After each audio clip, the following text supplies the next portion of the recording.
यमुना की जय जय, गंगा की जय जय, यमुना की जय जय, सरस्वती कावेरी की जय जय, सरस्वती कावेरी की जय जय।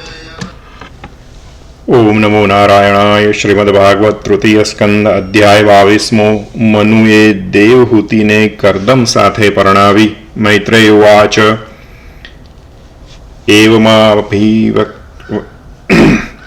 ઉવાચ एवमाविष्कृता शेषगुणकर्मोदयो मुनिं सव्रीड इव तं सम्राडुपारत भुवाचः।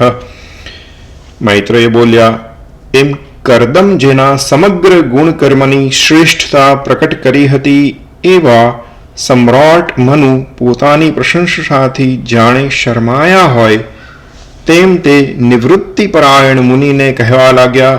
મનુ બોલ્યા, વેદમય પરમાત્માએ વેદની રક્ષા માટે જીતેન્દ્રિય અને તપ વિદ્યા તથા યોગથી યુક્ત તમને બ્રાહ્મણોને પોતાના મુખથી ઉત્પન્ન કર્યા છે। 1000 ચરણોવાળા તે પરમાત્માએ પોતાના 1000 હાથમાંથી અમને ક્ષત્રિયોને તમારું રક્ષણ કરવા ઉત્પન્ન કર્યા છે। આ રીતે બ્રાહ્મણ જાતિને તે પરમાત્માનું હૃદય અને ક્ષત્રિય જાતિને શરીર કહે છે। આ કારણથી જ બ્રાહ્મણ જાતિ અને ક્ષત્રિય જાતિ એકબીજાનું રક્ષણ કરે છે અને સર્વાત્મા છતાં નિર્વિકાર પરમાત્મા બ્રાહ્મણ અને ક્ષત્રિયની રક્ષા કરે છે। આપના દર્શનથી જ મારા સર્વ સંશયો નાશ પામ્યા છે, કેમ કે આપ ભગવાને પોતે પ્રજાઓનું પ્રીતિથી પાલન કરવા ઈચ્છતા મને ધર્મોપદેશ આપ્યો છે। મારું મોટું ભાગ્ય છે કે મનોવિગ્રહ ન કરનારાઓને જેમનું દર્શન દુર્લભ છે એવા આપ ભગવાનના મને દર્શન થયા અને આપની પવિત્ર ચરણરજનો મેં મારા મસ્તકથી સ્પર્શ કર્યો। આપે મને ધર્મોપદેશ આપી મારા પર મોટી કૃપા કરી છે। વળી મારા સદભાગ્યે આપની સુંદર વાણી મેં મારા ખુલ્લા કાનોથી સાંભળી।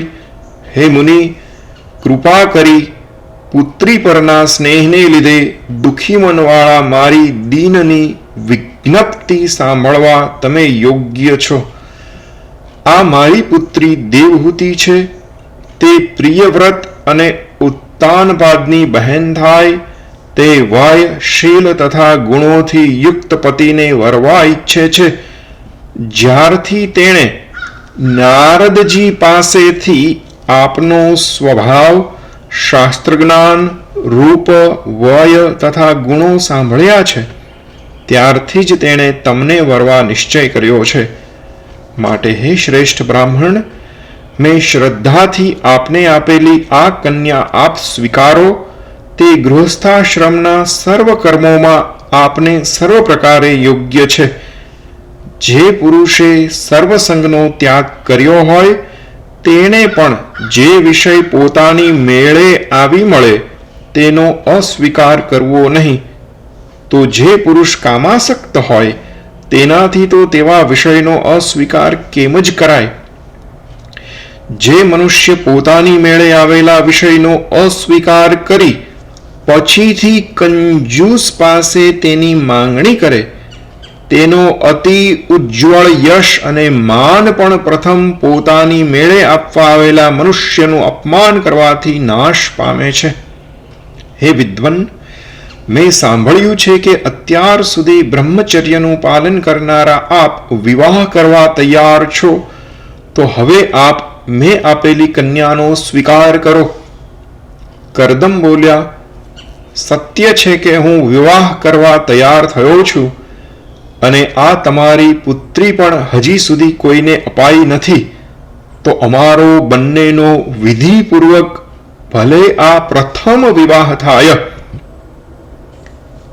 હે રાજા, આ તમારી પુત્રીની વૈદિક વિવાહ વિધિમાં પ્રસિદ્ધ એવી કામના ભલે પૂર્ણ થાઓ, વળી તમારી આ પુત્રી કાંતિથી લક્ષ્મીનો પણ તિરસ્કાર કરતી હોય તેવી છે, તેનો કયો પુરુષ અનાદર કરે? આ તમારી પુત્રી મહેલની અગાશીમાં ઝાંઝરથી ઝણકાર કરતા ચરણોથી શોભાવાળી અને દડા તરફ ચંચળ દ્રષ્ટિવાળી હોય જ્યારે રમતી હતી, ત્યારે તેને જોઈને વિશ્વાવસુ ગંધર્વ મોહથી અતિ મૂઢચિત્તવાળો બની બેભાન થઈ પોતાના વિમાન પરથી ગબડી પડ્યો હતો. આવી સ્ત્રીઓમાં અલંકાર રૂપ લક્ષ્મીના ચરણ જેવોએ સેવ્યા નથી તેવા દરિદ્ર પુરુષોએ ન જોયેલી મનુની પુત્રી અને ઉત્તાનપાદની બહેન પોતાની મેળે સામે આવીને જો વરવાની પ્રાર્થના કરે છે તો કયો વિદ્વાન પુરુષ તેનો સ્વીકાર ન કરે? માટે આ સાધ્વી સ્ત્રીનો હું આવા ઠરાવથી સ્વીકાર કરીશ કે જ્યાં સુધી તે મારા તેજરૂપી ગર્ભને ધારણ કરે ત્યાં સુધી જ હું એ સદગુણી સ્ત્રી સાથે સંસાર વ્યવહાર ચલાવીશ, અને તે પછી તો હું શ્રી વિષ્ણુ ભગવાને કહેલા અને જેમાં જ્ઞાન જ મુખ્ય છે એવા અહિંસક સંન્યાસ ધર્મોને જ વધારે મહત્વ આપીશ. કેમ કે જે ભગવાનથી આ વિચિત્ર જગત થયું છે, જેમને વિશે હાલમાં રહ્યું છે અને છેવટે જેમને વિશે લય પામશે, તે પ્રજાપતિઓના પતિ અનંત ભગવાન જ મારે પરમ માન્ય છે. મૈત્રેય બોલ્યા, હે ઉગ્ર ધનુષ્યવાળા વિદુરજી, કરદમ ઋષિ એટલું જ બોલ્યા અને પછી મૌન થઈ ગયા. તેમણે બુદ્ધિથી ભગવાનનું ધ્યાન કરવા માંડ્યું અને તે વખતે સ્મિતથી શોભતું તેમનું મુખ જોઈ દેવહૂતિનું મન તેમના પ્રત્યે લોભાઈ ગયું. પછી મનુએ પોતાની મહારાણીનો તથા પુત્રીનો સ્પષ્ટ નિશ્ચય જાણી અત્યંત હર્ષિત થઈ ગુણ સમૂહથી યુક્ત તે ઋષિને તે યોગ્ય કન્યા આપી. મહારાણી શતરૂપાએ તે બંને સ્ત્રી પુરુષને આભૂષણો, વસ્ત્રો અને ઘરને લાયક બીજો સરસામાન વગેરે પહેરામણીમાં આપ્યું. સમ્રાટ મનુ પોતાની કન્યા યોગ્ય વરને આપી નિશ્ચિંત થયા, તો પણ પુત્રીને બે ભુજાઓ વડે ભેટતા સ્નેહને લીધે તેમનું ચિત્ત વ્યાકુળ થઈ ગયું. તેઓ તેનો વિરહ સહન કરી શક્યા નહીં. તેથી વારંવાર અશ્રુધારા વહેડાવવા લાગ્યા અને હે બેટી, હે પુત્રી એમ કહી પુત્રીના કેશને અશ્રુધારાથી ભીંજવવા લાગ્યા. પછી મુનિવર કરદમની આજ્ઞા લઈ તે રાજા સ્ત્રીને લઈ રથમાં બેસી અનુચરો સાથે પોતાના નગર તરફ ચાલ્યા. માર્ગમાં ઋષિકુળનું હિત કરનારી સરસ્વતી નદીના બંને સુંદર કિનારા પર શાંત ઋષિઓના આશ્રમોની સંપત્તિ તેઓ જોતા જોતા જતા હતા. પોતાના રાજા મનુને આવતા જાણી સર્વ પ્રજાઓ અત્યંત હર્ષ પામી અને ગીત, સ્તુતિ તથા વાદિંત્રની સાથે બ્રહ્માવર્ત દેશમાંથી તેમની સામે ગઈ, જ્યાં યજ્ઞમૂર્તિ વરા ભગવાને પોતાનું શરીર ધૂણાવ્યું હતું.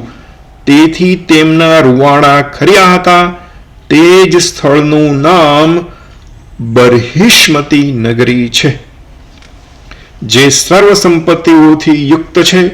ત્યાં યજ્ઞવરાહના જે રૂવાડા ખર્યા હતા તે જ દર્ભ અને કાસ નામના લીલા ઘાસ રૂપે ઉગ્યા હતા, અને ઋષિઓએ તે દર્ભો તથા કાસ વગેરે યજ્ઞનો નાશ કરનારા રાક્ષસોનો પરાજય કરી વિષ્ણુ ભગવાનનું પૂજન કર્યું હતું. મોટા ઐશ્વર્યવાળા મનુએ પણ જે યજ્ઞવરા દ્વારા ભૂમિરૂપ સ્થાન મેળવ્યું હતું તે યજ્ઞ પુરુષ પરમાત્માનું તે સ્થળે દર્ભોનું આસન બિછાવી પૂજન કર્યું હતું. મહાસમર્થ મુનિએ પ્રથમ પોતે જ્યાં વસ્યા હતા તે બર્હિષ્મતી નગરીમાં પ્રવેશ કરી ત્રણેય તાપનો નાશ કરનારા રાજમહેલમાં પ્રવેશ કર્યો. ત્યાં પત્ની તથા પ્રજાઓની સાથે તે ધર્મ, અર્થ તથા મોક્ષને અનુકૂળ રીતે કામ ભોગો ભોગવવા લાગ્યા. નિત્ય પ્રાતઃકાળમાં સ્ત્રીઓ સહિત દિવ્ય ગંધર્વો તેમની સત્કીર્તિ ગાતા, તો પણ પોતે તો એકાગ્ર હૃદયથી શ્રી હરિની કથાઓ જ સાંભળતા હતા. સ્વયંભૂ મનુ ઈચ્છાનુસાર ભોગોનું નિર્માણ કરવા સમર્થ હતા, છતાં મુનિ જેવા હતા. તેથી ભગવત પરાયણ એવા તેમને સંસારના ભોગો જરા પણ ભ્રષ્ટ કરી શક્યા ન હતા.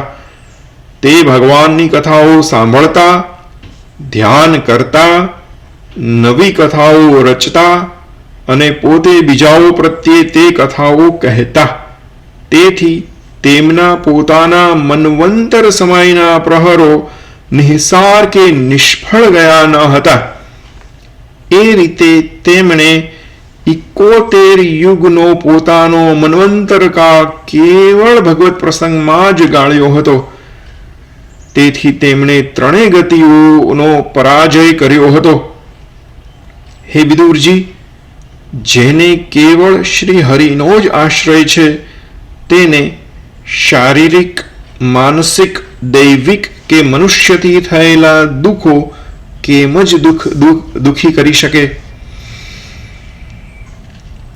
સમજૂતી માટે આ ત્રણ ગતિઓનો જે નાશ કર્યો એ ત્રણ ગતિઓનો સમજૂતી માટે શ્રીમદ ભગવદ્ ગીતાના 14મા અધ્યાયના 18ના શ્લોકનો અર્થ પ્રમાણે સત્વગુણીઓ ઉપરના લોકમાં જાય છે એક ગતિ, રજોગુણીઓ મધ્ય લોકમાં રહે છે બીજી ગતિ, અને અધમ ગુણ વૃત્તિવાળા તમોગુણીઓ નીચેના લોકમાં જાય છે. આ ત્રણ ગતિઓ છે. એ ત્રણ ગતિ ધ્યાન રાખી ફરી વખત આ ભાગવતનો શ્લોકનો અનુવાદ જોઈએ. તેથી તેમણે ત્રણેય ગતિઓનો પરાજય કર્યો હતો. હે વિદુરજી, જેને કેવળ શ્રી હરિનો જ આશ્રય છે તેને શારીરિક, માનસિક, દૈવિક કે મનુષ્યથી થયેલા દુઃખો કેમ જ દુઃખી કરી શકે? વળી સર્વ પ્રાણીઓનું સદા હિત કરનારા જેમણે મુનિઓના પૂછવાથી સર્વ મનુષ્યોના અનેક પ્રકારના ઉત્તમ વર્ણ ધર્મો તથા આશ્રમ ધર્મો કહ્યા છે, તે આદિ રાજા મનુ સ્તુતિ કરવા યોગ્ય હોય તેમનું આ અદ્ભુત ચરિત્ર મેં તમને કહ્યું. હવે તેમની પુત્રી દેવહૂતિનો પ્રભાવ તમે સાંભળો. એતત આદિરાજસ્ય મનોશ્ચરિતમદ્ભુતમ વર્ણિતમ વર્ણનીયસ્ય તદપત્યોદયમ શૃણુ. ઇતિ શ્રીમદ ભાગવત મહાપુરાણમાં તૃતીય સ્કંદ વિશે અધ્યાય 22મો સમાપ્ત. અધ્યાય 23મો આવશે.